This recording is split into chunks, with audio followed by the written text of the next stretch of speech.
Bismillahirrahmanirrahim. Assalamualaikum warahmatullahi wabarakatuh.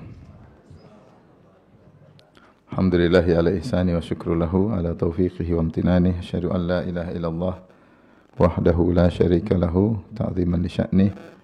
Wa asyhadu anna Muhammadan abduhu wa rasuluhu da'ila ridwani. Allahumma salli alaihi wa ala alihi wa ashabihi wa ikhwani. Ibu-ibu yang dirahmati oleh Allah Subhanahu wa taala, pada kesempatan kali ini kita akan bahas satu hadis yang diriwayatkan dari Thauban radhiyallahu anhu. Beliau berkata, "Lamma nazala fil fiddati wadh dhahabi ma nazal." Ketika turun firman Allah terkait dengan al-fiddah yaitu perak dan adz-dzahab yaitu emas. Qalu, maka para sahabat berkata, "Fa ayyul mali nattakhidh?" Maka harta apa yang kita ambil ya Rasulullah? Atau harta apa yang kita ambil? Para sahabat berdiskusi. Qala Umar berkata, "Ana a'lamu dzalika lakum." Aku akan mengetahui jawabannya untuk kalian. Qala fa awda'a ala ba'irin fa adrakahu. Maka Umar pun memacu ontanya. Maka dia pun menyusuli Nabi sallallahu alaihi wasallam. Wa ana fi ithrih, dan aku menyusulnya, kata Thauban, menyusul Umar bin Khattab radhiyallahu taala anhu. Yaitu Thauban ingin mendengar apa yang akan dijawab oleh Nabi kepada Umar, karena Umar mengatakan, aku akan tahu jawabannya, harta apa yang hendaknya kita simpan. Maka Umar berkata, "Ya Rasulullah, ayyul mali nattakhidh?" Ya Rasulullah, harta apa yang kita simpan ya Rasulullah, atau yang kita miliki? Qala, kata Rasulullah sallam, "Liyattakhidh ahadukum qalban syakiran." Hendaknya salah seorang dari kalian menyimpan qalban syakiran, hati yang senantiasa bersyukur, wa lisanan dzakiran, lisan yang senantiasa berzikir, wa zaujatan tu'inuhu ala amril akhirah, dan istri yang membantunya untuk urusan akhirat. Hadis riwayat Al-Imam Ahmad dan Ibnu Majah, dan inilah hadis yang sahih. Hadis ini juga datang dikuatkan dengan hadis-hadis yang lain dengan meskipun sanadnya lemah tapi saling menguatkan, seperti hadis riwayat Ibnu Abbas radhiyallahu taala anhuma. Beliau berkata, anna Rasulullah sallam qala, Rasulullah sallam bersabda, "Arba'un man u'tiyahunna faqad u'tiya khairad dunya wal akhirah." 4 perkara, siapa yang telah dianugerahi kepadanya 4 perkara ini, maka dia telah dianugerahi kebaikan dunia dan akhirat, yaitu dunia dan akhirat yang terbaik. Apa 4 perkara tersebut? Qalban syakiran, hati yang senantiasa bersyukur, wa lisanan dzakiran, lisan senantiasa berzikir, wa badanan alal bala'i sabiran, yaitu tubuh yang sabar ketika terkena musibah, wa zaujatan la tabghihi khaunan fi nafsiha wala malihi, yaitu wanita yang tidak berkhianat terkait dengan dirinya maupun terkait dengan hartanya. Demikian juga yang semakna dengan hadis ini, hadis yang masyhur, kata Nabi sallallahu alaihi wasallam, "Ad-dunya mata wa khairu mata'id dunya al-mar'atu salihah."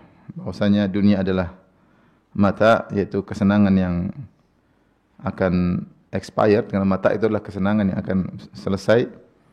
Wa khairu mata'id dunya, dan sebaik-baik kesenangan dunia adalah wanita salihah. Kita kembali menjelaskan hadis. Jadi hadis ini ya, meskipun dalam sebagian sanadnya lemah, namun saling menguatkan, apalagi ada syahid yang menguatkan makna hadis yang sedang kita bahas. Kita baca kembali, yaitu dari Thauban radhiyallahu anhu, beliau mengatakan, "Lamma nazala fil fiddati wadh dhahabi ma nazal." Ketika turun ayat terkait emas dan perak, yaitu dalam surat At-Taubah ayat 34, yang di mana Allah berfirman, "Walladzina yaknizuna adh-dhahaba wal fiddata wa la yunfiqunaha fi sabilillah fabashshirhum bi'adzabin alim yauma yuhma 'alaiha fi nari jahannam fatukwa biha jibahuhum wa junubuhum wa dhuhuruhum hadza ma kanaztum li anfusikum fadzuqu ma kuntum taknizun." Kata Allah Subhanahu wa taala, dan orang-orang yang yaknizun itu menyimpan emas dan perak, kemudian tidak menginfakkan emas dan perak tersebut, maka berilah kabar gembira kepada mereka tentang adab yang akan menimpa mereka dengan adab yang pedih. Itu fabashir itu merupakan ejekan, yaitu ya bahwasanya kalian akan mendapatkan kabar bahwasanya kalian akan mendapat adab yang pedih. Apa adab pedih tersebut? Ternyata Allah menggunakan emas perak dan perak yang mereka simpan untuk sebagai alat menyiksa mereka. Kata Allah, yauma yuhma 'alaiha fi nari jahannam. Maka di hari kiamat kelak emas dan perak tersebut yang mereka simpan dipanaskan sampai menjadi panas seperti menjadi alat setrika. Fatukwa biha jibahum, kemudian disetrikakan ke jidat-jidat mereka. Wa junubuhum, kemudian lambung-lambung mereka. Wa zuhuruhum, dan juga punggung-punggung mereka. Setelah itu dikatakan dengan kehinaan kepada mereka, hadza ma kanaztum li anfusikum. Inilah yang kalian simpan-simpan dulu nih. Ternyata digunakan sebagai alat untuk menyiksa kalian. Fadzuqu ma kuntum taknizun. Rasakanlah. Ya, cicipilah akibat apa yang kalian simpan-simpan dahulu. Dan para ulama mengatakan ini adalah salah satu bentuk siksaan batin kepada penghuni neraka ketika mereka disiksa dengan apa yang mereka cintai, ya. Ketika sesuatu yang dicintai kemudian tidak dikelola sesuai dengan syariat, maka bisa menjadi bahan untuk menyiksa orang tersebut. Ya. Seperti orang-orang mencintai emas dan perak kemudian disimpan-simpan. Ternyata tidak dikeluarkan zakatnya, ternyata tidak diinfakkan. Ternyata apa yang mereka cintai tersebut dijadikan bahan untuk menyiksa mereka.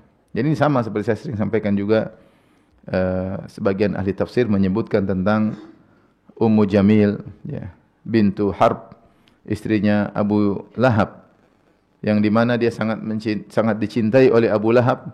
Apalagi Ummu Jamil membantu Abu Lahab dalam memusuhi dakwah Nabi sallallahu alaihi wasallam. Allah berfirman tentang Abu Lahab, tabbat yada Abi Lahab, bahwasanya kedua tangan Abu Lahab celaka. Kemudian sayasla naran dzata lahab, dia akan masuk dalam neraka yang menyala-nyala. Setelah itu Allah sebutkan tentang istrinya, wa imra'atuhu hammalatal hatab, istrinya yang membawa kayu bakar. Sebagian para ahli tafsir mengatakan maksudnya istrinya di neraka kelak akan membantu membakar Abu Lahab. Sehingga suatu hal yang menyakitkan ketika Abu Lahab disiksa oleh orang yang dia cintai sendiri, yaitu istrinya. Ya, disiksa. Maka ternyata seorang kalau mencintai sesuatu ternyata tidak diurus yang dicintai tersebut sesuai dengan syariat yang benar, maka bisa jadi menjadi bahan untuk membakarnya. Sebagaimana dalam hadis juga tentang orang-orang yang tidak bayar zakat hewan, ya, mereka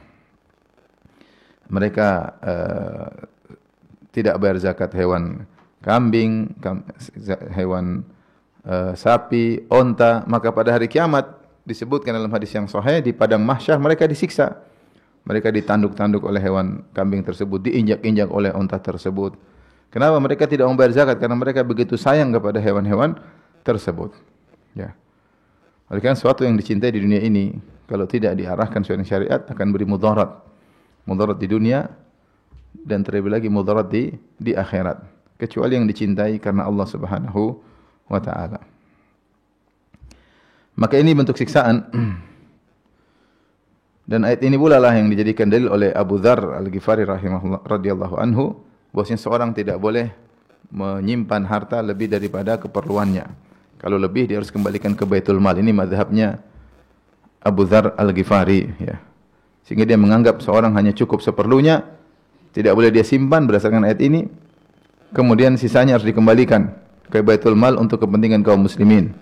Namun yang benar bahwasanya siapa yang sudah bayar zakat, maka dia bebas daripada ancaman siksaan terkait dengan emas dan perak, ya. Terkait dengan emas dan perak. Jika sudah bayar zakat maka sudah selesai.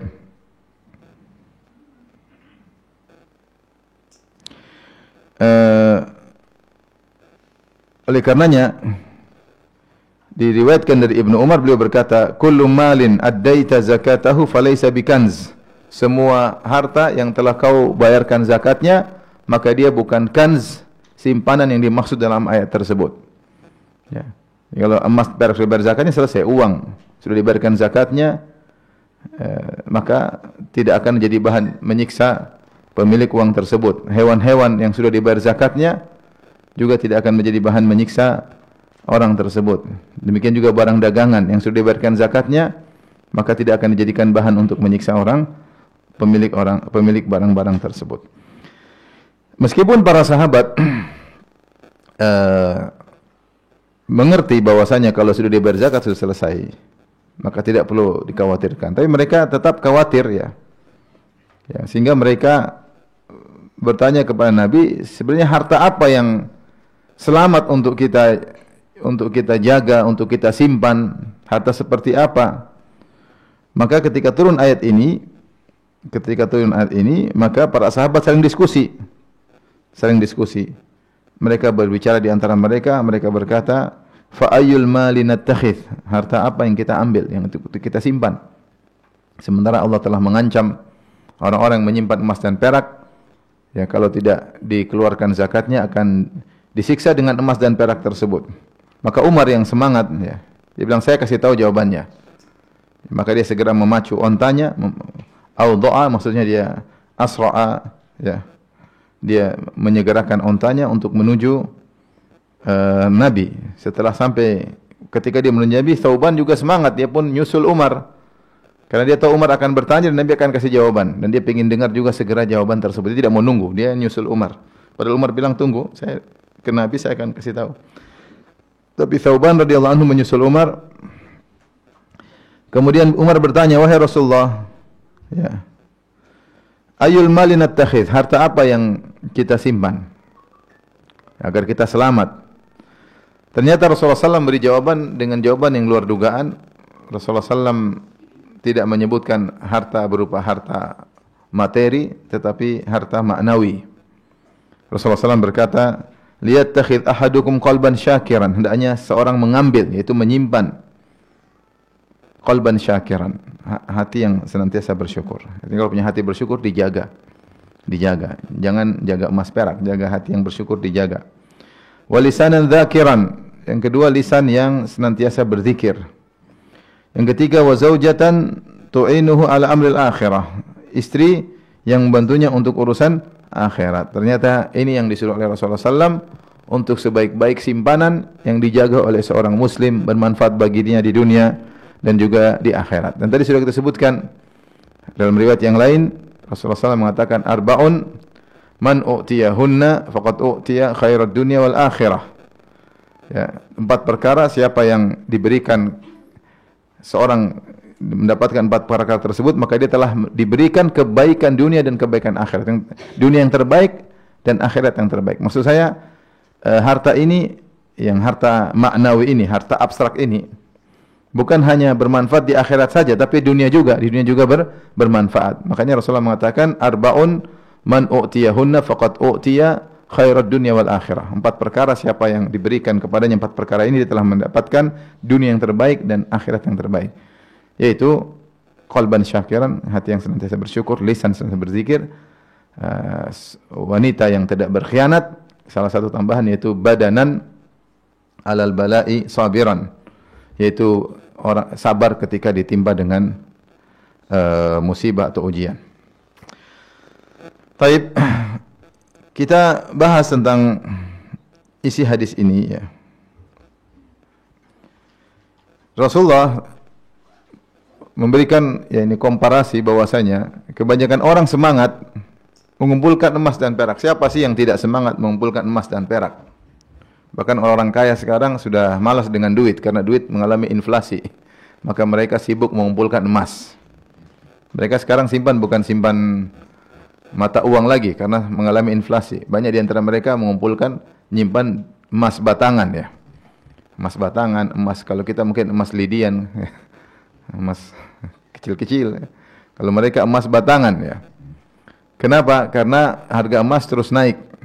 Jadi semua orang suka dengan emas. Laki-laki, perempuan suka dengan emas. Perempuan suka dipakai, laki-laki suka dikumpulkan emas tersebut. Betapa semangat seorang bekerja siang malam demi untuk mengumpulkan batangan-batangan emas. Atau yang mewakili emas, yaitu uang. Siapa sih yang tidak senang dengan punya uang, kumpul uang? Kita aja kalau punya uang, kita nggak lihat, cuma lihat di mana? Di ATM, lihat nominalnya, bahagia kalau banyak. Lihat, oh, alhamdulillah banyak. Padahal duitnya nggak kelihatan, cuma lihat nominalnya. Ya, karena manusia memang suka dengan harta. Itu sudah merupakan kodrat manusia. Ya. Wa innahu lihubbil khairi lasyadid. Sungguhnya manusia itu lihubbil khair, cinta kepada harta. Al-khair itu maksudnya al-mal. Lasyadid, kecintaannya sangat keras.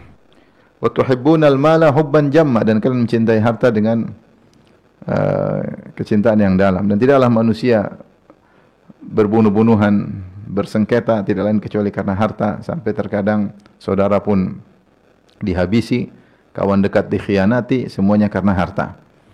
Nah, ketika manusia berlomba-lomba untuk mengumpulkan emas dan perak, hendaknya kalian mengumpulkan sisi yang lain, yaitu harta yang sesungguhnya yang merupakan sebab kebahagiaan dunia dan akhirat, yaitu harta maknawi. Rasulullah SAW menyebutkan harta maknawi. Kalau harta dunia, ya benar merupakan sebab kebahagiaan dunia, tapi belum tentu mendatangkan kebahagiaan akhirat, dan belum tentu mendatangkan kebahagiaan dunia. Betapa banyak orang yang memiliki harta yang banyak, mereka tidak bahagia. Kenapa? Karena mereka terlalu tersibukkan memikirkan harta tersebut, tidak sebanding dengan penggunaan harta tersebut untuk dinikmati. Pikiran keras untuk memikirkan usaha mereka, ya. Siang malam memikirkan harta mereka, kekhawatiran ada saingan yang menyaingi perusahaan mereka, kekhawatiran ada yang menjebol atau mencuri harta mereka, kekhawatiran dikejar-kejar oleh maling, ya, dan macam-macam, ya. Belum tentu membuat mereka bahagia. Terkadang mereka kerja sampai untuk meliburkan diri sendiri tidak mudah, ya. Terikat dengan berbagai macam kontrak, terikat dengan berbagai macam kegiatan, sehingga waktu terkadang buat anak istri pun sedikit. Oleh karenanya tidak mesti orang punya harta pasti bahagia. Ini sudah jelas, ya. Buktinya banyak orang yang punya harta banyak ternyata bunuh diri. Meskipun kita tahu harta sebab kebahagiaan, tapi tidak mesti bisa digunakan untuk mendatangkan kebahagiaan. Tapi kalau tiga perkara ini, harta maknawi ini, pasti menyebabkan kebahagiaan di dunia, terlebih lagi di akhirat. Yang pertama adalah hati yang senantiasa bersyukur. Orang senantiasa bersyukur pasti bahagia. Yang kedua, lisanan zakiran, lisan yang senantiasa berzikir pasti bahagia. Dan kalau punya istri yang bantu urusan akhirat pasti bahagia. Siapa yang bisa mengumpulkan tiga harta maknawi ini, maka dia akan mendapatkan dunia yang terbaik, dan juga dia akan mendapatkan akhirat yang terbaik. Yang pertama, ibu yang dirahmati oleh Subhanahu wa taala, yaitu qalban syakiran, hati yang senantiasa bersyukur. Di sini kita tahu namanya syukur bukan terbatas pada hati. Bersyukur itu dengan hati, dengan lisan, dan juga dengan anggota tubuh, ya. Makanya Allah berkata, "I'malu ala Dawud syukran." Wahai keluarga Daud, yaitu Sulaiman alaihissalam, beramalah sebagai bentuk syukur kepada Allah Subhanahu wa taala. Jadi syukur dengan hati, dengan lisan, dengan anggota tubuh. Tetapi yang paling utama, penggerak yang pertama seorang bersyukur, yang membuat lisannya bersyukur dan tubuhnya bersyukur, adalah dengan hatinya. Kalau hatinya bersyukur, maka lisannya akan tergerak, kemudian anggota tubuh yang juga akan bergerak. Oleh karena Rasulullah SAW menyebutkan poros utama itu hati, qalban syakiran, hati yang bersyukur. Sini Rasulullah SAW kemudian juga mendatangkan dengan isim fa'il qalban syakiran, dan sebenarnya mengatakan isim fa'il lebih kuat daripada fi'il mudhari', lebih kuat daripada fi'il mudhari'. Benar, fi'il mudhari' Rasulullah tidak mengatakan qalban yashkur, tapi Rasulullah mengatakan qalban syakiran. Sebagian ulama seperti Tahir bin Ashur dalam tafsirnya mengatakan isim fa'il lebih kuat daripada fi'il mudhari'. Benar, fi'il mudhari' menunjukkan tajaddudul fi'il, berulang-ulangnya perbuatan, ya. Tapi kalau isim fa'il seakan-akan sudah menjadi perangai, sudah menjadi suatu sifat, ya. Makanya ketika Allah mengatakan tentang orang-orang yang bertakwa, surga kata Allah, "Uiddat lil muttaqin," segeralah menuju surga yang seluas langit dan bumi yang Allah siapkan bagi orang yang bertakwa. Siapa orang yang bertakwa? Kata Allah, alladzina yunfiquna fis sarra'i wad dharra. Orang yang berinfak dalam kondisi lapang maupun dalam kondisi susah. Ini Allah menggunakan fi'il mudhari'. Fi'il mudhari'. Karena infak tidak bisa setiap saat. Ya. Ya. Wal kadhiminal ghaidh wal afin 'anil nas. Tapi ketika Allah berbicara tentang senantiasa meredam amarah dan senantiasa maafkan untuk menunjukkan bahwa itu sudah jadi sifat mereka. Mereka orang yang senantiasa meredam amarah. Kapan timbul sebab amarah mereka bisa redam, dan kapan dia dizalimi maka dia sangat mudah untuk memaafkan. Dan isim fa'il lebih kuat, menunjukkan continue, kesinambungan. Kalau mudhari' menunjukkan tajaddud, berulang-ulang. Kalau isim fa'il menunjukkan continue, berkesinambungan, dan kesinambungan lebih kuat daripada pengulangan. Baik, di sini qalban syakir, itu hati yang senantiasa bersyukur. Nah, apa yang dimaksud dengan hati yang senantiasa bersyukur?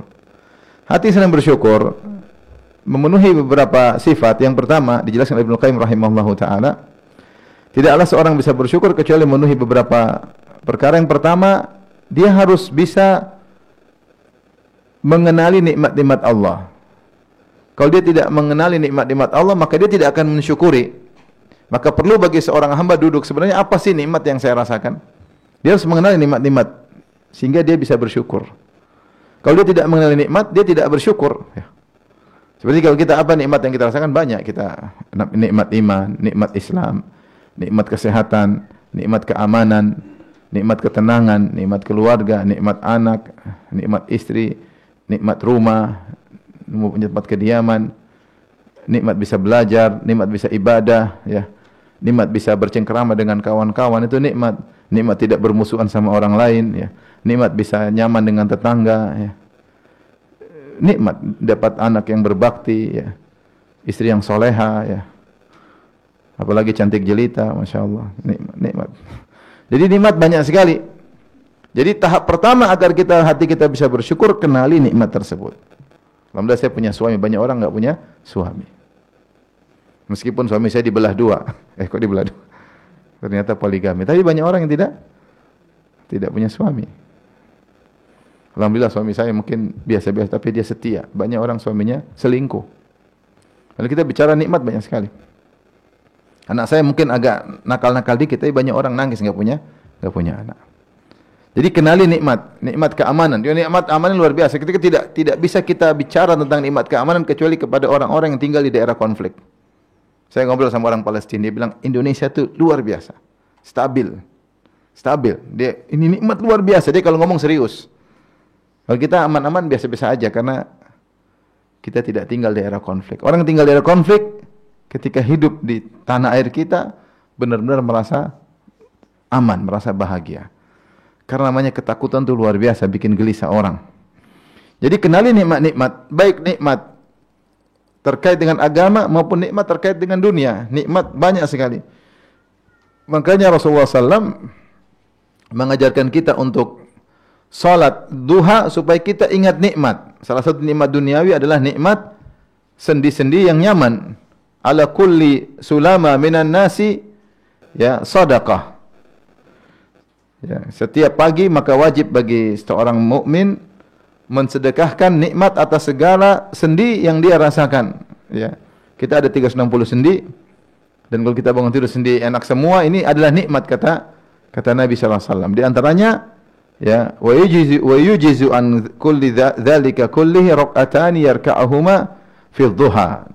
Jadi dia syukuri dengan bertasbih, dengan beramal saleh, di antaranya dengan salat 2 rakaat di waktu duha, maka dia mensyukuri nikmat sendi-sendinya yang nyaman.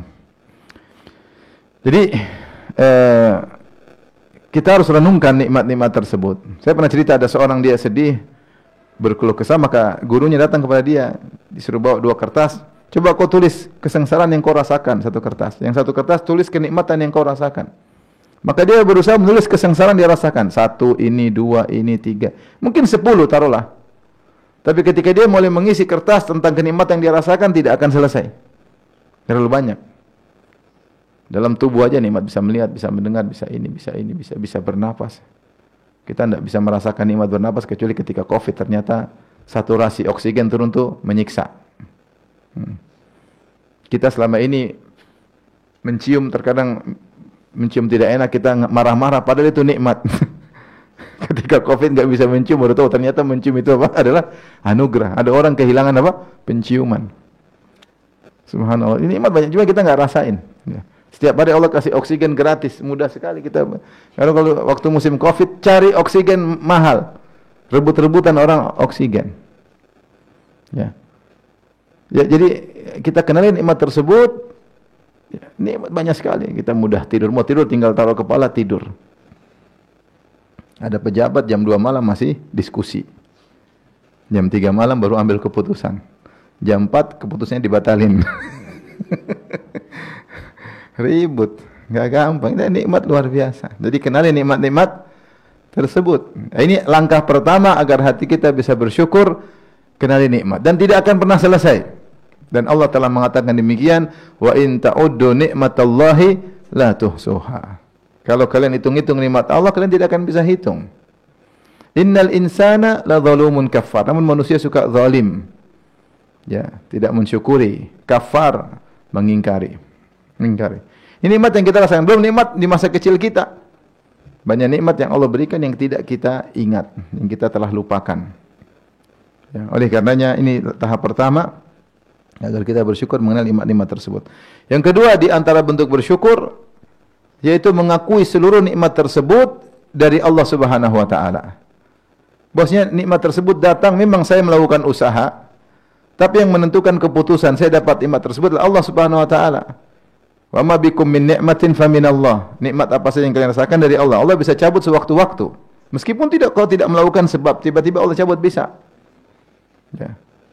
Nikmat-nikmat tersebut murni dari Allah Subhanahu wa taala.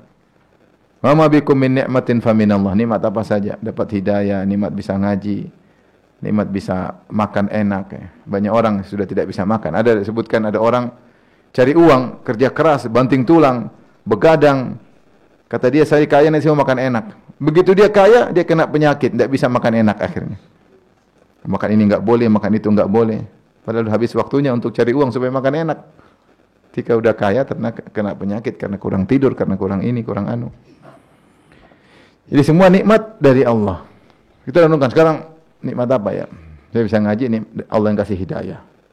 Saya bisa bangun pagi, Allah yang kasih hidayah. Banyak orang tidur enggak bisa bangun lagi ya. Saya bisa melangkah ke sini, siapa yang gerakkan hatiku? Allah Subhanahu wa taala. Bahkan kalau pengajian saya tidur pun nikmat dari Allah Subhanahu wa taala. Ada orang enggak bisa tidur. Nikmat ya, semua dari Allah Subhanahu wa taala. Tidak ada nikmat dari kita sendiri, enggak ada. Kita ini siapa sih? Kita ini siapa? Ya. Kapan kita merasa nikmat karena usaha kita, itulah ujub. Itulah namanya apa? Ujub. Merasa berpartner dengan Allah dalam menghasilkan suatu keberhasilan. Itu namanya ujub. Ujub. Itu makanya ujub dikatakan syirik dari sisi syirkul isti'anah. Sementara kita setiap salat kita mengatakan wa iyyaka nasta'in, hanya kepada Engkaulah kami mohon pertolongan, yaitu hanya dengan Engkaulah kami bisa berhasil. Adapun ketika seorang merasa karena saya bisa berhasil, dia telah berbuat syirik, jadi dia merasa keberhasilan tersebut adalah kerjasama antara Allah dengan dia. Maka ini berbahaya ya.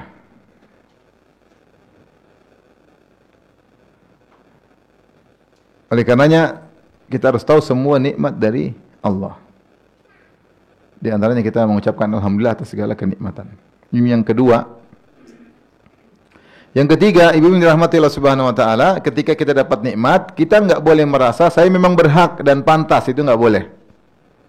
Kapan kita merasa kita berhak dan pantas, kita enggak bersyukur. Karena bilang ya, kadang-kadang saya kerja ya Allah harus kasih gaji, gampangnya demikian. Memang benar Allah menjanjikan pahala dunia dan akhirat, tapi tidak boleh seorang merasa pantas. Apa kepantasanmu? Apa yang kau sudah lakukan? Allah tidak butuh engkau. In ahsantum ahsantum li anfusikum, berbuat untuk dirimu. Man ihtada fa innama yahtadi li nafsihi wa man dhalla fa innama yadhillu 'alaiha. Siapa yang dapat hidayah untuk dia, bukan untuk Allah Subhanahu wa taala. In tashkuru fa innallaha ghaniyyun ankum. In syakartum, apa namanya? Siapa yang bersyukur untuk dia sendiri. Faman yashkur fa innama yashkuru li nafsihi. Siapa yang bersyukur dia untuk dirinya sendiri. Jadi jangan pernah merasa bahwasanya saya karena ibadah saya pantas. Enggak ada. Apa yang buat masalah ibadah kayak gitu juga. Salat masih pikiran kemana-mana ya. Tidak khusyuk. Puasa katanya jaga pandangan, ternyata masih nonton medsos.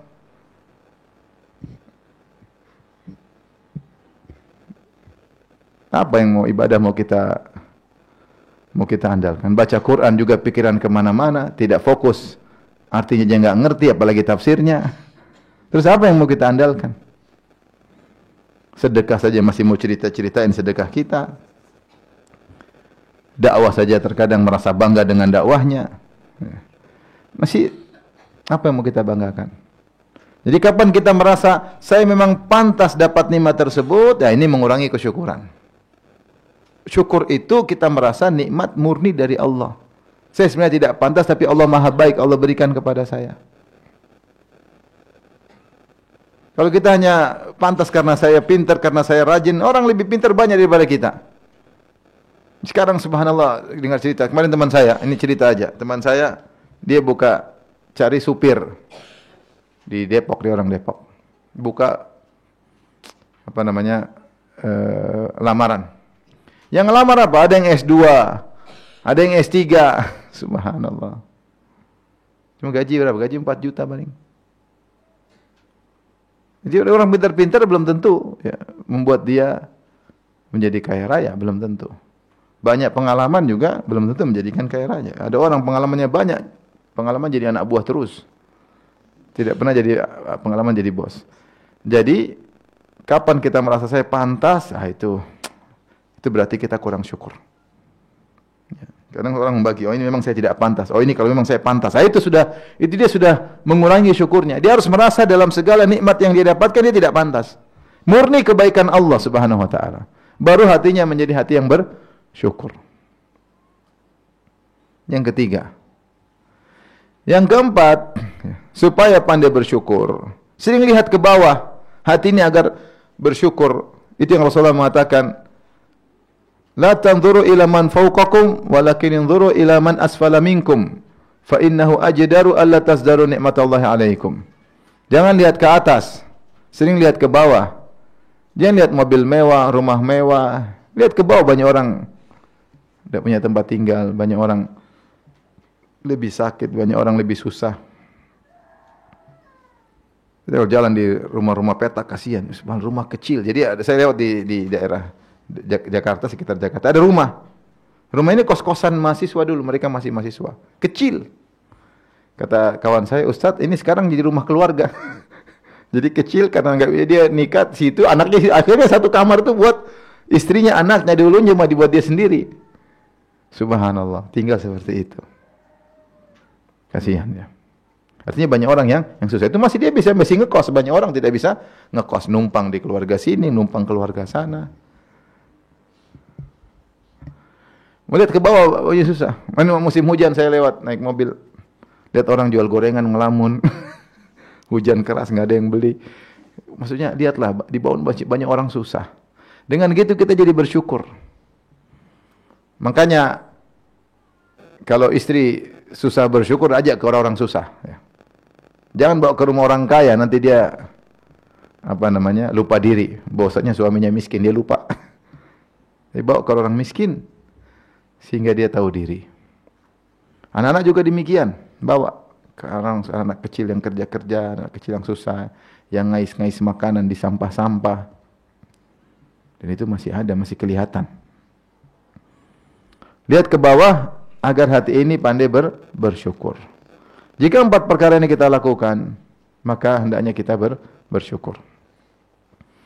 Dan yang terbaik adalah sebagaimana contoh para nabi, mereka mensyukuri segala hal seperti Allah berfirman tentang Nabi Ibrahim alaihissalam, syakiran li an'umih, senantiasa bersyukur atas segala nikmat-nikmat yang Allah berikan kepadanya. Kata Asy-Syaukani, an'um adalah wazan af'ul untuk jam'ul qillah, yaitu untuk jamak yang sedikit, yang kurang dari 10. Isyarat bahwasanya Ibrahim alaihissalam tidak hanya mensyukuri nikmat-nikmat yang besar, bahkan nikmat-nikmat kecil pun dia syukuri. Demikian Nabi Nuh alaihissalam. Allah mengatakan innahu kana 'abdan syakura, sungguhnya adalah hamba yang pandai bersyukur, selalu bersyukur. Syakur, sifat mubalaghah, sigah mubalaghah lismil fa'il. Abdan syakura, hamba yang senantiasa bersyukur. Disebut dalam ahli tafsir, di dalam tafsir bahwasanya Nuh alaihissalam kalau pakai sendal dia mengatakan segala puji bagi Allah, seandainya Allah tidak memberikan saya sendal, saya tidak bisa berjalan pakai sendal. Kalau dia pakai baju, dia muji Allah, alhamdulillah yang telah memberikan saya baju. Kalau Allah tidak berkehendak, kalau berkehendak saya tidak bisa pakai baju. Alhamdulillah saya makan. Kalau Allah tidak berkehendak, kalau Allah berkehendak mungkin saya tidak bisa makan. Sehingga mereka para nabi mensyukuri nikmat-nikmat yang kecil-kecil. Ya. Datang sebagai riwayat tentang sifat Nabi sallallahu alaihi wasallam melihatnya lemah dalam Syama'il Muhammadiyah. Rasulullah SAW tidak melihat kepada nikmah tapi kepada al-mun'im, kepada sang pemberi nikmat tersebut. Ini dari Allah Subhanahu wa taala. Oleh karenanya kalau ingin bahagia, ya, meraih bahagia dunia, jadilah orang yang pandai bersyukur. Dan sudah kita tahu bahwasanya siapa yang bahagia, orang bahagia itu orang qanaah. Orang qanaah itu orang yang bersyukur. Kapan kita mencapai derajat qanaah berarti kita bersyukur. Makanya saya nukil dalam buku saya yang baru, insyaallah sebentar lagi terbit, tentang syarah bait-bait Khairin Nisa. Ya, kajian yang ditranskrip. Di antaranya tentang cerita sejarah Syekh Muhammad Al-Amin Shinqiti rahimahullahu taala. Yang dia datang dari Mauritania, negara yang miskin. Kemudian dia tinggal di Arab Saudi. Dan dia punya modal. Ditanya modal Anda apa? Ya saya kata qanaah. Punya modal apa? Qanaah. Sehingga beliau orang yang sangat zuhud. Semua apa yang dia kalau ada diberikan oleh pemerintah Arab Saudi dia bagi-bagikan kepada murid-muridnya. Ya. Bahkan ketika dia cetak buku ada hasilnya dia bagikan kepada murid-muridnya. Dia tidak pernah mikirin dunia. Kenapa dia punya modal ketika dia datang dari Mauritania, dari Shinqit sampai ke Arab Saudi, satu qanaah ini bilang kanzun la yafna, yaitu harta yang tidak pernah sirna, yaitu qanaah. Bagaimana orang bisa qanaah? Ketika dia bersyukur kepada Allah Subhanahu wa taala. Makanya di antara hamba yang terbaik wa qanna Allahu bima a'tah. Allah menjadikan dia qanaah dengan apa yang Allah berikan kepadanya. Maka inilah sebab kebahagiaan dunia, apalagi terlebih di akhirat. Ya, karena kita qanaah itu bukan berarti kita enggak dapat apa-apa dari Allah, dapat di akhirat. Kita qanaah, ngelihat ke bawah, kita bersyukur, mensyukuri nikmat Allah. Ya, kita dapat pahala di akhirat dan pahala bersyukur pahalanya besar. Oleh karenanya latih diri kita untuk bersyukur dengan hati. Ini yang paling utama, bersyukur dengan hati. Jangan ngomong dengan lisan saya bersyukur tapi hati ini enggak bersyukur, enggak qanaah. Ya. Yang pertama qalban syakir, yang kedua lisanan dzakiran. Lisanan dzakiran itu lisan yang suka berzikir. Dan ini karena pertanyaan para sahabat, ya, ayu malin nattakhidh? Ya Rasulullah, harta apa yang kami ambil, kami simpan? Maka ini harus dijaga. Hati yang pandai bersyukur ini harus dijaga, jangan dirusak. Di antara yang merusak hati ini sehingga tidak jadi bersyukur, terlalu lihat ke atas, salah pergaulan, lihat ke sana kemari. Ya, terlalu melihat banyak kemewahan, terlalu melihat banyak kesenangan sehingga tidak menjadi hati yang bersyukur. Tadinya dia bersyukur jadi berubah. Jadi berubah, ya. Salah berteman, temannya selalu pamer-pamer kesenangannya. Ya, salah berteman, selalu update status. Jalan-jalan ke luar negeri sama suami, update status. Dia lihat, aduh, saya kapan ke luar negeri? Ya. Cuma paling banter cuma ke Jakarta, ke Bandung, ke Tegal. Kapan saya pergi ke Paris? Ya. Cuma Paris jalan Parangtritis. Jadi pikiran udah mana-mana. Ya. Salah pergaulan dengan orang yang suka update status. Temannya baru beli mobil baru, di update status. Lalu beli tas baru, update status. Dia ngelihat terus. Itu teman seperti itu blokir aja. Karena merusak kenyamanan hati. Kita sudah bahagia jadi enggak nyaman, jadi enggak bahagia. Benar, ini paling mudah merusak. Karena kita melihat yang tidak-tidak. Nabi saja kata Allah, wala tamuddanna 'ainaika ila ma mata'na bihi azwajan minhum zahratal hayatid dunya linaftinahum fih wa rizqu rabbika khairu wa abqa. Kata Allah, wahai Rasulullah, janganlah kau panjangkan matamu untuk melihat sekelompok orang yang kami berikan nikmat-nikmat. Zahratal hayatid dunya, keindahan kehidupan dunia, linaftinahum fi, itu sebagai fitnah. Wa rizqu rabbika khairu wa abqa, dan rizki Rabbmu lebih baik dan lebih kekal, yaitu amal saleh, bersyukur. Ya, kita ini harus, masalahnya kalau sudah ngelihat kesana kemari, ketemu teman ngomongnya duniawi terus, akhirnya kita kebawa. Saya pernah umrah sama seorang, saya ngobrol sama dia, bilang, Ustaz, aduh, istri saya kemarin main di tetangga baru beli kulkas baru, pulang-pulang dia bilang, Bi, beli kulkas baru dong. Kenapa? Tetangganya baru, padahal kulkas masih bagus, cuma karena tetangganya beli kulkas baru, dia kepingin lagi punya kulkas baru. Untung lihat kulkas nggak seberapa, dia teman beli mobil baru, Bi, ganti dong mobilnya. Tetangga beli mobil apa? Baru. Nah, apalagi mau diganti? Nanti teman beli bikin rumah baru lagi, ganti dong Bi rumah. Istri juga diganti ya. Istri baru. Jadi ketika kita mengambil harta ini, kita jaga, kita simpan baik-baik. Jangan kita rusak kenyamanan hati kita yang pandai bersyukur, jangan kita rusak. Kapan hati kita mulai tidak mulai pingin ini, pingin itu, kita patahin. Ingat akhirat, ingat kematian, ingat sebentar lagi kita mati. Mikir-mikir dunia terus, sementara modal ketemu Allah masih sangat minim. Apakah kita ridho kalau kita mati sekarang ketemu Allah? Tentu kita belum ridho. Amal soleh kita masih kurang. Banyak proyek akhirat kita belum selesai.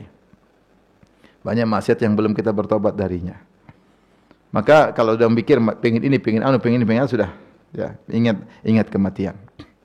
Agar hati kita jadi pandai bersyukur. Yang kedua, lisanan zakiran, yaitu lisan yang senantiasa berzikir, dan itu mendatangkan kebahagiaan. Karena Allah berfirman, ala bidzikrillahi tatmainnul qulub. Alladzina amanu tatmainnu qulubuhum bidzikrillah. Orang-orang beriman dan tenang hati mereka dengan mengingat Allah. Ala bidzikrillahi tatmainnul qulub. Ketahuilah dengan mengingat Allah hati menjadi tenteram. Dan zikrullah, zikir yang ma'ruf, yang seperti kita sering baca, subhanallah, alhamdulillah, wa la ilaha illallah, Allahu akbar. Dan juga di antara zikrullah adalah tafaqquh fid din. Belajar agama, berzikir tentang hukum-hukum Allah, yaitu mengingat hukum-hukum Allah. Di antaranya melihat tentang ayatullah al-kauniyah, tentang alam. Kita pikir bagaimana luarnya biasanya Allah Subhanahu wa taala, hebatnya menciptakan ini semua. Ini semua termasuk zikrullah. Ya, di antaranya zikir yang biasa kita baca ya. Dan Ibnu Taimiyah menyebutkan, jika seorang melakukan zikir-zikir yang rutinitas, maka niscaya dia termasuk dari dzakirin Allah katsira, orang-orang yang banyak mengingat Allah, wa dzakirat, dan wanita yang banyak mengingat Allah. Itu zikir apa? Dia habis salat zikir setelah salat. Jangan tinggalkan. Pagi-pagi zikir pagi, sore zikir apa? Petang. Zikir keseharian, yaitu masuk rumah, keluar rumah, doanya jangan lupa. Bersafar, pulang dari safar, naik kendaraan, masuk WC, keluar WC, masuk masjid, keluar masjid, ya. Maka dia jangan lupakan zikir-zikir tersebut. Siapa yang senantiasa menjaga zikir-zikir kesehariannya, ya, maka dia termasuk orang yang banyak mengingat Allah Subhanahu wa taala. Setelah itu dia tambah, misalnya rutinitas baca Quran setiap hari sekian, ya. Apalagi kalau dia tambah salat malam. Maka senantiasa lisan berzikir. Kita ini kenapa kurang berzikir? Terlalu banyak kita ngomongin dunia, ya, ngomongin berita medsos, ngomong lagi. Kapan kita baca subhanallah, walhamdulillah, wala ilaha illallah, Allahu akbar? Jarang, karena kita sibuk zikir dunia. Makanya dikatakan oleh sebagian salaf, zikru Allah dawa wa zikrun nas da. Mengingat Allah adalah obat dan mengingat manusia adalah penyakit. Semakin sering kita ingat manusia, semakin banyak penyakit hati kita ini. Ngomongin si fulan. Ya, terkadang kita harus ngomong, tapi ada batasannya. Jika tidak, semua yang berlebihan akan menimbulkan penyakit. Maka ibu yang dirahmati Allah Subhanahu wa taala harus memaksakan diri punya jadwal harian. Harus. Saya tahu ibu sibuk. Ya. Boleh kalau punya anak-anak kecil pasti sibuk. Ngurus anak satu baru dinetain, satu sudah menangis, satu digendong, satunya nangis lagi ya. Repot ya. Apalagi anaknya banyak ya. Anaknya banyak ya. Saya kemarin ketemu kawan, subhanallah. Anaknya 11. Yang paling besar baru umur 10 tahun. Kumpul satu ribut sana ini lapor sini, lapor sana, berantem sini. Wah, ini berat ya. Tapi dia bisa jalani kehidupannya. Maksud saya, meskipun ibu sibuk, maka jangan lupa untuk berzikir kepada Allah Subhanahu wa taala. Sisihkan waktu, ada jadwal untuk baca Quran. Harus ada. Kalau enggak kita jadwalkan, kita akan terbawa, waktu kita habis. Jadi 24 jam itu seakan-akan kurang. Padahal sebenarnya ada, kalau kita sengajakan, kita akan bisa dan yang lain akan menyesuaikan. Yang lain akan menyesuaikan. Kita sesibuk apapun, kalau kita punya jadwal ngaji seperti ini, kita punya jadwal baca Quran, kita punya jadwal zikir pagi petang, insya Allah yang lain menyesuaikan. Tapi kalau kita mulai melupakan, akhirnya seakan-akan kita nggak punya waktu. Padahal kita punya waktu. Tapi kalau kita sengajakan untuk Allah, nanti yang lain menyesuaikan. Yang lain menyesuaikan. Pokoknya harus kita jadwalin, saya punya waktu untuk baca Quran, untuk zikir, untuk ngaji, untuk baca tafsir, itu semua bentuk zikir. Makanya Allah menamakan tentang ilmu agama dengan zikrullah. Seperti firman Allah Subhanahu wa taala, "Idza nudiya lis-salati min yaumil jum'ati fas'au ila dzikrillahi wa dzarul bai'." Jika telah dikumandangkan azan kedua hari Jumat, yaitu azan yang mau salat, fas'au ila dzikrillah, maka bersegeralah menuju zikrullah. Zikrullah maksudnya khutbah, untuk mendengar khutbah. Dan khutbah isinya materi. Allah menamakan khutbah al-Jum'ah dengan zikrullah. Demikian juga firman Allah Subhanahu wa taala, "Fas'alu ahla dzikri in kuntum la ta'lamun." Bertanyalah kepada ahlu dzikir jika kalian tidak mengetahui. Ahlu dzikir ini maksudnya ahlul ilm. Jadi kalau kita belajar ilmu agama, tafsir kayak fikih kayak apa, kita mengingat Allah Subhanahu wa taala. Itu di antara zikir yang penting juga, sangat penting. Makanya Rasulullah bersabda, "Ad-dunya mal'unatun wa mal'unun ma fiha illa dzikrullah wa mawalah wa alimun wa muta'allimun." Sungguhnya dunia ini terlaknat dan semua di atas dunia semua juga terlaknat kecuali zikir kepada Allah, mengingat Allah. Wa mawalah, apa yang dicintai oleh Allah, wa alimun, orang yang berilmu, wa muta'allimun, orang yang belajar. Maka seorang jangan keluar dari dua ini, alimun atau muta'allimun. Belajar, mengajar atau belajar. Karena belajar dan mengajar termasuk dari zikrullah. Zikrullah. Jadi semua bentuk zikir kepada Allah kita ingat. Alhamdulillah hati kita kalau mikir akhirat itu namanya ingat Allah Subhanahu wa taala. Orientasi kita akhirat itu namanya ingat Allah. Apapun kegiatan ingat Allah. Ini ada manfaatnya di akhirat enggak? Itu namanya zikrullah. Karena mengingat akhirat adalah bentuk dari mengingat pertemuan kita dengan Allah Subhanahu wa taala. Sering hati kita fokus untuk ingat akhirat. Yang berikutnya, yang paling penting buat ibu-ibu, yaitu wa mar'atan zaujatan salihatan tu'inuhu ala amril akhirah. Yaitu zaujatan, istri yang harus dijaga, istri yang membantunya dalam urusan akhirat. Istri yang membantu dalam urusan akhirat. Tapi dalam riwayat yang lain, wa zaujatan la tabghihi khawnan fi nafsiha wala malihi, yaitu wanita yang tidak berkhianat terkait dengan dirinya dan juga hartanya. Itu amanah, wanita yang amanah. Ini kalau punya istri seperti ini, jaga baik-baik. Jaga baik-baik ya. Syukuri ya punya istri seperti ini, membantu kita untuk ingat akhirat. Bukan istri yang mikirin buat kita mengingat dunia mulu. Ini istri kurang ajar seperti ini. Bikin suami mikir dunia mulu sampai suami enggak sempat ibadah. Karena dia banyak tuntutan sehingga suaminya harus begini, harus begini, harus begitu, harus begini. Terus enggak sempat ingat akhirat. Istri yang indah adalah istri yang bangunkan suaminya untuk sholat malam. Itu istri luar biasa. Kalau punya istri seperti ini, bersyukur, sangat bersyukur kepada Allah. Jam 3:30 dia bangunkan suaminya. Mas, jangan lupa sholat malam. Enak enggak seperti itu? Ibu-ibu ada yang begitu enggak? InsyaAllah besok, mulai besok insyaAllah. Bangunkan istri. Mas, hari ini kita belum baca Quran, Mas. Masya Allah. Enak, nikmat. Mas, kamu kok lihat medsos terus? Apa nggak takut sama Allah lihat akhwat terbuka aurat? Kan Mas nonton apa sih, Mas? Nonton saya aja, Mas, jangan nonton itu, Mas. Dan bisa. Masya Allah. Nikmat. Mas, ingat mata tundukkan, Mas. Jangan jelalatan, Mas. Meripat. Nikmat punya istri apa? Ingat ini. Bukan, Mas, kita ke mall, Mas. Ini ada ini baru, ini baru, ada produk baru. Lagi diskon, Mas, diskon. Masya Allah. Apa? Sing diskon apa nih? Rumah diskon. Rumah diskon. Mahal tahu enggak ya? Jadi ya, mikirin dunia mulu. Masya Allah ya. Makanya ketika Nabi, entah apa yang terjadi, Nabi menceraikan Hafsah. Maka Jibril datang negur Nabi. Innaha zawjatuka fid dunya wal akhirah. Innaha qawwama sawwama. Jangan dilepas wanita seperti ini. Dia istrimu di akhirat dan dia wanita yang senantiasa puasa sunnah dan senantiasa salat malam. Rasulullah kembali. Ini wanita seperti dijaga, tidak dilepas. Yang ingatkan suaminya untuk akhirat, membantu suaminya untuk apa? Akhirat. Bantu suaminya, Mas. Kau belum kasih uang sama ibu, Mas. Kau belum kasih bantu kakak adik kalau punya duit. Nah, ini luar biasa. Tetangga, Mas, kasihan. Mas, ini ada kesempatan bersedekah. Ya, Mas, kok belum sholat sunnah, Mas? Masya Allah, senang. Ya, kita senang ditegur oleh istri.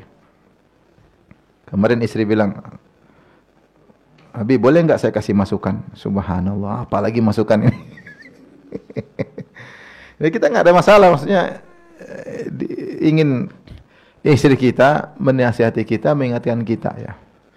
Ya, meskipun terkadang menyampaikannya mungkin tidak enak didengar, tapi kalau kita kontennya baik kita terima ya. Tentu istri yang soleha menyampaikan dengan baik-baik, dengan penuh penghormatan, dengan penuh penghormatan kepada suami, maka dia utarakan dengan cara yang baik. Karenanya ketika suami istri bekerja sama dalam ketaatan, maka ini yang diberkahi oleh Allah Subhanahu wa taala. Sebagaimana hadis yang masyhur sering kita bacakan, rahimallahu imra'an qama minal lail fa shalla wa aiqadha ahlahu fa shallat fa in abad nadhaha fi wajhiha ma. Semoga Allah merahmati seorang laki yang dia bangun malam kemudian dia salat malam. Kemudian dia bangunkan istrinya, kemudian istrinya salat malam. Kalau istrinya enggan, maka dia percikan air di wajah istrinya. Wa rahimallahu imra'atan qamat minal laili fa shallat. Semoga merahmati seorang wanita yang dia bangun malam kemudian dia salat malam. Wa aiqadhat zaujaha, kemudian dia bangunkan suaminya. Fa in aba, kalau suaminya enggak mau bangun, nadhahat fi wajhihi alma, maka dia percikan air di wajah suaminya. Dalam sebuah riwayat kata Nabi sallallahu alaihi wasallam, fa in shallaya jami'an kutiba minadz-dzakirin Allah katsiran wadz-dzakirat. Kalau keduanya salat malam bareng, maka keduanya dicatat sebagai lelaki yang banyak mengingat Allah dan wanita yang banyak mengingat Allah Subhanahu wa taala. Wanita yang saleh, wanita yang mengurangi beban dunia untuk suaminya, tapi dia membantu suaminya untuk akhirat. Jangan terlalu banyak permintaan sama suami. Suami kalau dibebani dengan keinginan ini, keinginan anu, keinginan ini, keinginan anu, suaminya jadi pikir dunia terus ya.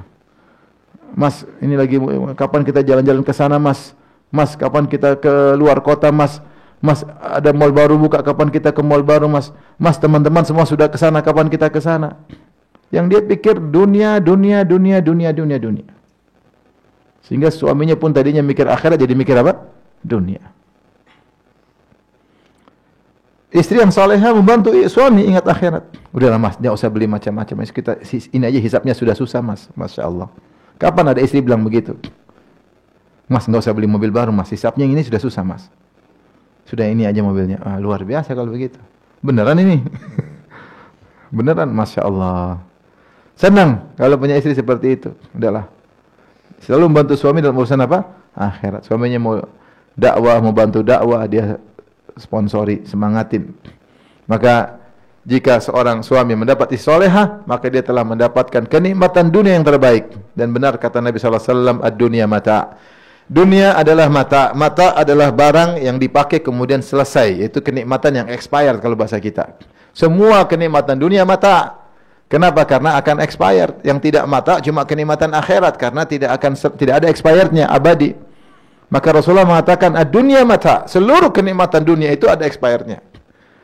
Mau mobil, mau rumah, mau perempuan, mau apapun akan ada expirednya. Dan sebaik-baik kenikmatan yang expired adalah istri salehah. Itu pun akan expired. Dia akan meninggal atau kita akan meninggal terlebih dahulu. Kata sebagian ulama, berarti kebalikannya, seburuk-buruk kenikmatan dunia adalah istri yang kurang ajar. Jadi kalau punya istri soleha, seakan-akan ada surga di rumah. Tapi kalau istri yang kurang ajar, seakan-akan ada pintu neraka di rumah. Itu pintu neraka kita bawa ke kamar. Tiap hari ngomel, nggak bersyukur, ngingatin dunia, banyak tuntutan hidup ini, maunya ke salon mahal, maunya jalan-jalan aja, ngabisin duit, tidak pernah berterima kasih kepada suami, tidak menghormati keluarga suami, nggak ngurus anak-anak yang diurusin teman-temannya, lihat HP melulu, punya akun sampai 10, Instagram akunnya 3, Facebook 2, YouTube ada 2, akunnya banyak, akun palsunya banyak, langganan akun Instagram tas baru, langganan kosmetik, langganan macam-macam, grupnya grup ini, grup anu, grup ini, otaknya dunia semua, otaknya dunia. Ini adalah neraka dunia. Kalau seorang suami punya istri seperti ini, aduh, kasihan suami tersebut. Dia akan ke bawah. Apalagi kalau dia cinta sama istrinya berlebihan, sudah, dia akan ke bawah. Kasihan. Jadilah istri yang bukan membantu suaminya untuk akhirat, tapi istri yang membantu suaminya untuk ke neraka jahanam. Sibuk mikirin dunia, akan dia tinggalkan dunia tersebut. Tapi harta yang terbaik yang harus kita jaga adalah istri yang mengingatkan kepada akhirat. Semoga ibu-ibu sekalian bisa menjadi wanita yang selalu ingat akhirat. Amin. Mengingatkan suami kepada akhirat. Qanaah dengan apa yang Allah berikan. Ya, meringankan beban kehidupan suami. Kata Nabi SAW, aktsarun nisa'i barakatan aisaruhunna mu'nah. Wanita yang paling banyak keberkahannya, yang paling ringan biayanya. Meskipun hadis ini terkait dengan mahar, tapi sebenarnya ulama mengumumkan sebagaimana mahar dia tidak merepotkan suaminya, dalam kehidupan keseharian pun dia tidak merepotkan suaminya. Maintenance-nya sedikit. Sebagian wanita mau nikah dengan saya harus 40 juta per bulan. Aneh begitu? Ada. Teman saya nggak jadi maju tuh. Dia maju berapa? Dia minta 40 juta per bulan. Ada yang 30 juta, 50 juta. Salah pergaulan kalau begini. Ya. Yang wanita solehah itu yang tidak membani apa? Suaminya. Karena orientasi apa? Akhirat. Segala keputusannya dibangun di atas orientasi akhirat. Demikian saja, ibu-ibu yang dirahmati Allah Subhanahu wa taala, yang saya sampaikan. Semoga kita semua bisa memiliki harta yang indah ini, qalban syakiran, hati yang senantiasa bersyukur, lisanan zakiran, lisan yang pandai bersyukur. Dan kalau wanita, suami yang selalu ingatkan akhirat. Kalau laki, istri yang selalu ingatkan apa? Akhirat. Wallahu ta'ala alam bisawab. Ustaz, kita ucapkan jazakumullah kepada Ustaz Firanda Andirjah yang telah memberikan faedah yang sangat banyak pada kajian pagi hari ini. Semoga apa yang beliau sampaikan bisa kita pahami. Silakan bagi para umahat yang ingin bertanya via WA, masih ditunggu. Ini ada pertanyaan, Ustaz. Assalamualaikum warahmatullahi wabarakatuh. Assalamualaikum warahmatullahi wabarakatuh. Izin bertanya, Ustaz. Ada seseorang yang memiliki harta dari penghasilan riba, yaitu bank, dan memiliki harta warisan dari orang tua yang bekerja di bank juga. Harta yang ditinggalkan ini menjadi harta simpanan untuk orang ini dan untuk menghidupi kehidupannya. Dan orang ini adalah seorang janda yang sudah tidak memiliki suami dan sudah tua juga. Apakah halal untuk dinikmati dan menghidupi penghidupannya? Dan apakah harta ini juga halal jika diberikan kepada anak cucunya? Barakallahu fikum. Jazakumullah. Intinya kalau harta haram, saya sudah sampaikan, harta haram ada dua model. Harta haram pertama adalah harta yang dihasilkan dengan ketidakridhaan pihak satunya, seperti mencuri, merampok, menipu, ya, korupsi. Ini semua harta haram. Kalau ini harus dikembalikan kepada pemilik, tidak boleh disimpan, harus dikembalikan. Harta yang kedua harta haram tapi atas keridhaan, seperti harta hasil zina, karena orang yang berzina ridho kasih uang sama wanita tersebut. Harta dangdutan, dia jadi penyanyi dangdut dikasih duit, yang kasih dangdut kasih duit ridho. Harta main judi, dia menang sama-sama kesepakatan. Ya, seperti itu. Di antaranya harta riba, karena yang mengutang sudah siap untuk bayar apa? Bunganya.